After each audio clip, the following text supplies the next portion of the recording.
When I was in second grade, I reasoned, gay people must be like God. You know, because other churches believe in God, whereas my church believes in gay people. My 7-year-old take on God and gays is representative of my understanding of Unitarian Universalism as a kid. A bit oversimplified, definitely political, and overall positive. I realized that my church was different from other churches, and that being Unitarian Universalist made me different from my classmates. I liked my church, and I liked being different. I was critical of religion for believing in silly things like intolerance, but UUs were above all that. As I got older, my understanding of Unitarian Universalism became more complex and more critical. Coming of age, my UU identity was becoming increasingly central to my self-understanding. But also, as my world grew, my faith tradition increasingly disappointed me. An alternative title to my sermon could be, There and Back Again, a lifelong UU's journey. As a raised UU kid who stuck with it, my journey with Unitarian Universalism has been a story of distance and return, questioning and complexifying. And I will add, my theology, how I think about God, has also taken a circuitous path of questioning and complexifying, all to return to an affirmation that, yeah, gay people are like God, but that's a sermon for another time. My parents met through a 20s and 30s group for UUs in Rochester, New York. My child dedication was at the First Universalist Church of Rochester, and I grew up attending Sunday school and Christmas Eve services at First Unitarian of Rochester. Following the recession of the early 2000s, my family moved to New Jersey, and we became members of a much smaller rural UU church. For my parents, the fellowship represented community in a new place that did not feel yet quite like home. For me, our fellowship represented a place that scratched my inquisitive mind, and as I got older, that afforded all the volunteer opportunities that a young overachiever could dream of. I remember building refrigerator box playhouses because my body is a home in my first OWL class. I remember scooping up ladybugs with my friend Karen in the sunny windows of Gilbert Hall during coffee hour. I remember year after year of Christmas Eve services when we passed candlelight around the sanctuary. I remember experiencing for the first time in 6th grade the counterculture at a district UU youth retreat. If you can remember what middle school felt like, then you will understand how stepping from that social environment into a social environment built on inclusion and compassion felt like a revolution and a revelation. I remember the evening of that first retreat, after a revolutionary first day, when we were all tucked into our bunks, the high schoolers visited each cabin to sing Don't Panic by Coldplay. We live in a beautiful world. Yeah, we do, the chorus promises. Guitar strumming weaved its way through the woods as I drifted to sleep. My fellowship did not have enough teens to hold together a youth group, but I was invited to roles on adult committees, religious education, lay liturgists, Sunday services. I remember helping to design and lead my first worship service, a bubble communion for a family weekend retreat. I remember canal walks with my coming-of-age mentor, talking out life, the universe, and everything, and preparing my first credo. I remember my first summer as a counselor at Murray Grove, a historic site for Universalism and a retreat center in Ocean County, New Jersey. I remember the magic of Reverend Carroll's Tadjar tales to enchant the restless contrarian camper and frazzled counselor alike, all of camp still and spellbound around the campfire. Eventually, I joined my district's youth adult committee and got involved in the planning of youth conferences. I became one of the high schoolers who stewarded this sacred, compassionate, countercultural space and who sang "Don't Panic" in the woods. I was finding that work in faith community felt uniquely nourishing. I began to see a future for myself in ministry. I remember preaching my first sermon to my home congregation, an experience that felt deeply affirming amidst the untetheredness of growing up in Open Horizons. I left for college anxious over needing to leave behind UU youth spaces and anxious over rampant young adult attrition. You see, I was at the 2014 Metro New York District Annual Meeting, and at the 2014 Metro New York District Annual Meeting, Carrie McDonald, then Director of Youth and Young Adult Ministries at the UUA, gave a keynote titled, "Future of Faith, Unitarian Universalism Across Generations."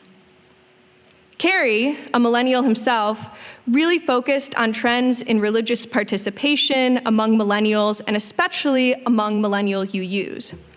Carrie emphasized the phenomenon of participation and affiliation dropping off when we went away to college or otherwise came of age and left home.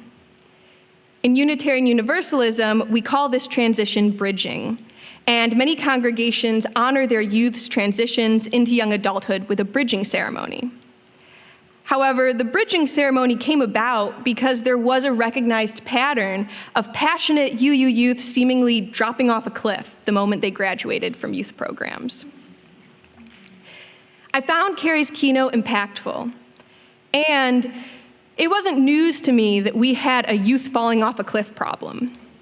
At every Metro New York Youth Conference, we would sing "Rivers and Roads" by The Head and the Heart. If you're not familiar, "Rivers and Roads" is a song for holding your friends and crying. It's about the devastation of goodbyes and distance. We were, in our own spaces, ritualizing the loss of our graduating seniors and our own eventual loss of the singular magic of UU youth conferences and camps. We felt there was nothing like it to bridge into. The Reverend Colin Bosson, raised UU himself, explains, "We had always worshiped in circles, and now we were expected to worship in rows. We were not recovering Christians. Our own churches felt like alien cultures to us." When I heard Carrie McDonald's keynote, I was myself a high school senior staring down graduation and the cliff.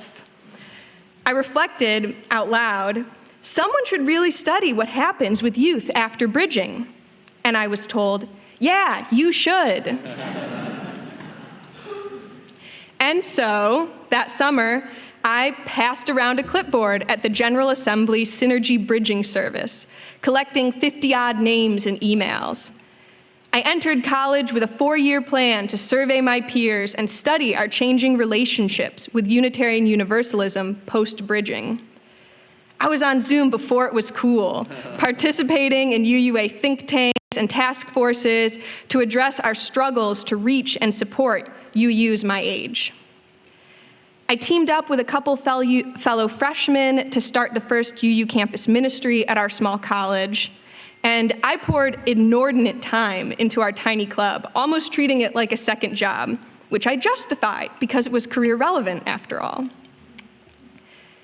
Dedicating the early years of my young adulthood to the study of UU young adult attrition was disheartening and exhausting. I was at the same time gaining a more clear-eyed awareness of the many ways my beloved denomination fell short of our ideals. The call of Black Lives Matter was forcing critical attention on racism's workings in our country and our institutions. In 2014, the world witnessed the killings of Eric Gardner, Michael Brown, Tamir Rice at the hands of police officers. And although they received less media attention, 2014 also marked the unjust killings of Gabriela Nevarez, Aura Rosser, Michelle Cuso, and Tanisha Anderson.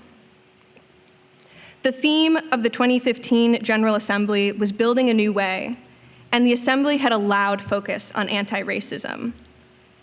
I heard the whiteness of our institution called out like never before. And by whiteness, I don't mean skin tone or demographics that can be surveyed and censused.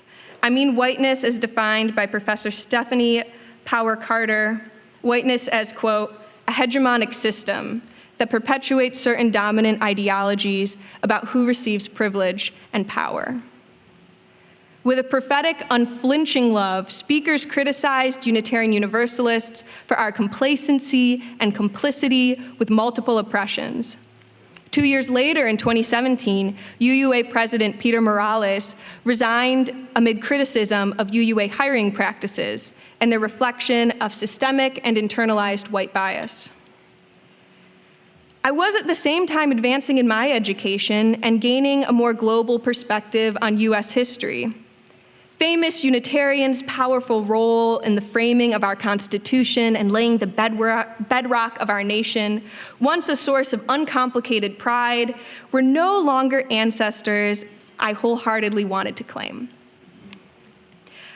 Although we are small in number, Unitarian Universalists are associated with disproportionate privilege and power. With privilege comes unwieldy moral baggage and responsibility, neither of which I was eager to pick up. And so, I graduated college feeling burnt out and once again a bit untethered. I spent 2 years of my early 20s in South America, one in Ecuador and one in Colombia.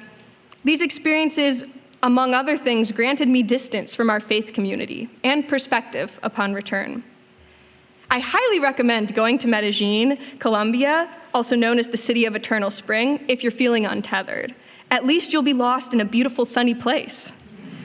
To follow my year in Colombia, I lined up a 2-month internship in Tucson, Arizona. I flew out to Tucson with a one-way ticket and no set plans past September. I reasoned I would give myself the first month to decide whether I was booking a return flight or if I was finding my next step in Tucson. I decided to stay, in large part because of the welcome I received at the UU Church of Tucson. Visiting this new church felt like coming home. Reverend Bethany Russell Lowe was my first female minister, and she preached in a way that made the intersection of faith and justice make sense. At the UU Church of Tucson, I did not try to lead anything. I just let myself be cared for. When I question the worth of our organization, I come back to this. We need each other. We need community like we need air, and I believe intentional communities like the congregation have a vital role to play in our world. Holy loneliness calls us together. Every challenge we face calls us together. As one seasoned community organizer told me, there are 2 types of power: organized money and organized people. And I need Unitarian Universalism. My theology has changed, my perspective has changed, and yet it doesn't seem there's anything I could do to outgrow this faith and this community. And time and again, my UU community has drawn me back to love, helping me find meaning when the world feels quiet and challenging me to love out loud.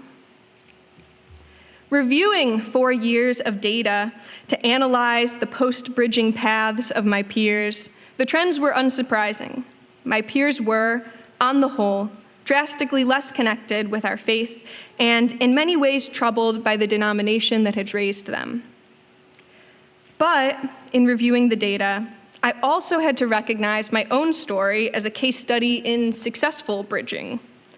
Looking back to understand why, I saw the many relationships, invitations, and transformative experiences that had prepared me to build my own bridge.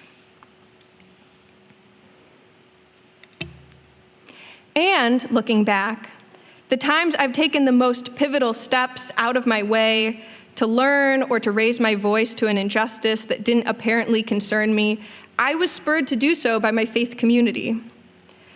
A UU youth chaplain training was the first place I was prompted to actually name and own my white identity and start learning how to talk about race.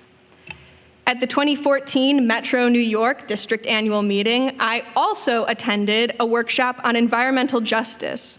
Spurred by my fierce environmentalism, also nurtured in UU spaces, that workshop was my first real introduction to the concepts of environmental justice and social justice.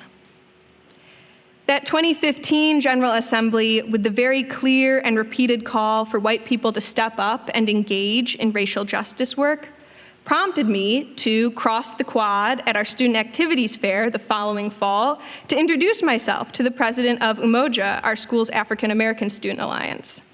I told him our UU campus ministry wanted to support their work, like if they were organizing another bus to a protest, we would love to join. He challenged me to come to their weekly meetings. Big marches didn't happen every year, but important conversations were happening every Thursday in our Unity House. The lively, sometimes heated, and always good-humored debates at Umoja meetings taught me more than my sociology and humanities classes about identity and social issues.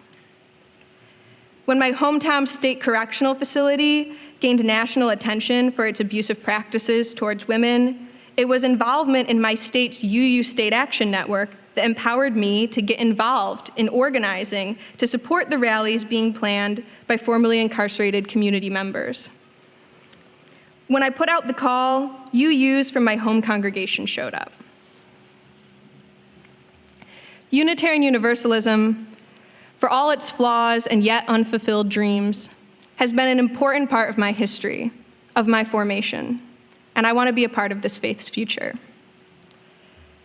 In closing, I'm going to leave you with the blessing that has followed me around since my own bridging when I was 18. As a bridging gift, my minister and mentor, the Reverend Bob Janis, gave me his copy of his favorite anthology with 2 inscriptions. One inscription, around page 104, is simply, "Pizza, sorry," with an arrow to a pizza grease stain. This was really a well-loved anthology and really his own copy. That's not the blessing I'm leaving y'all with today, but it's a great inscription nonetheless. Learning about ministry with Reverend Bob and watching him do it, I always appreciated the small mess-ups. To know that imperfection and good ministry were compatible was important for me to see. The main inside cover inscription contains the blessing I want to share with you all today. Reverend Bob writes, "I rejoice for whatever your life and ministry takes you. I rejoice for wherever your life and ministry takes you. And whatever you do will be a ministry." This was the blessing and sending forth I needed at that age. Excited by the hope and potential of ministry, but still unsure. It's the blessing I need still, excited by the hope and potential of our faith, our shared ministry, and always unsure, always still becoming, still building the bridge where my next step will fall. Friends, beloveds, at every age, we are still bridging, still journeying, still becoming ourselves and creating our future. Ours is a shared ministry. And so, I leave you each and us all with the blessing, I rejoice for wherever your life and ministry takes you, and whatever you do will be a ministry. Now I invite us to turn to hymn 131 in the gray hymnal, "Love Will Guide Us."